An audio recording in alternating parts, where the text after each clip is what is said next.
Thank you, Mr. President. I just heard something about taking some gas, and I'm wondering if we're taking some gas on here. But, you know, in 1940, I've talked to a lot of teachers recently, and my memory was a little bit wrong, and so there may be some teachers that hear me say this, but they'll hear a little bit different numbers now than maybe what I said. I said the population of the U.S. has doubled since 1940. It's actually gone up 150% since 1940. In 1940, the United States population was about 130 million people, and today it's 330 million people. So it's gone up 150%. West Virginia in 1940 had a population just under 2 million people, and we're about 100,000 people below that now. So while the rest of the United States increased their population 150%. And that means 150% increase in jobs, for example, because you can't have that increase in population clearly without the jobs to follow along with it. But we don't have those jobs here. We don't have that population here. 150% increase for West Virginia would take us from where we are now at 1.87 million people up into the 5 million people range. If all we had done is stay equal in terms of our growth with the rest of the United States, there would be 5 million people today in the state of West Virginia. I hear people refer to this notion that we don't have the population in West Virginia to do what some of these other states do.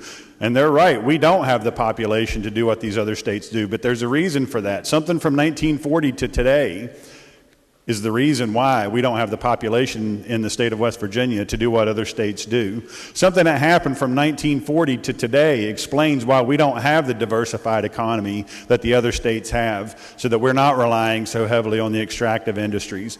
Things happened from 1940, and what those things were was this bouncing from one crisis to the next, with the answer for every crisis another tax increase, another regulation, another anti-business prospect. From one crisis to another, we've destroyed our economy in the state of West Virginia over the last 75 years. And what we're hearing here today is, let's just follow the old solutions. The old solutions. We have a problem. Let's just answer that with another tax increase that we know will have a detrimental effect. There is no such thing as a tax that does not have a detrimental effect on whatever that activity is. Every tax causes some reduction in the activity that you're taxing, no matter what that tax is. Now, sometimes we accept that those taxes are worth the payoff of what we get out of it, and sometimes we should recognize that it's not worth the payoff. But what's being proposed with the bill that says let's just throw this tax on there is without any consideration, without any study. Let's just tax another industry. Let's just do the same thing we've always done. Let's just drive our economy further down in this spiral. And now, today, we have this motion that we shouldn't consider, we shouldn't give any deliberative thought to this tax. We should also not give any deliberative thought to this spending of $60 million. We pass 350, 375 bills through this body every year, and I've been here this is my 4th year, and we're almost near the end of that 4th year. Typically, I believe, I haven't checked the statistics on it, that we might have 2 bills. Out of 350, we might have 2 bills, and quite often one of those bills will be the budget bill that we actually bypass the committee reference on. We have a process here where we actually refer things off to committees so that they can be studied a little bit more intensely than the study that they're going to receive here on the floor. We don't have testimony here on the floor, for example, Mr. President. We don't invite these folks to come in and testify here on the floor. We do that in committee. We study these issues in committee. There's a process in place, and we very rarely deviate from that process. Less than 1% of the time, I believe, do we deviate from that process.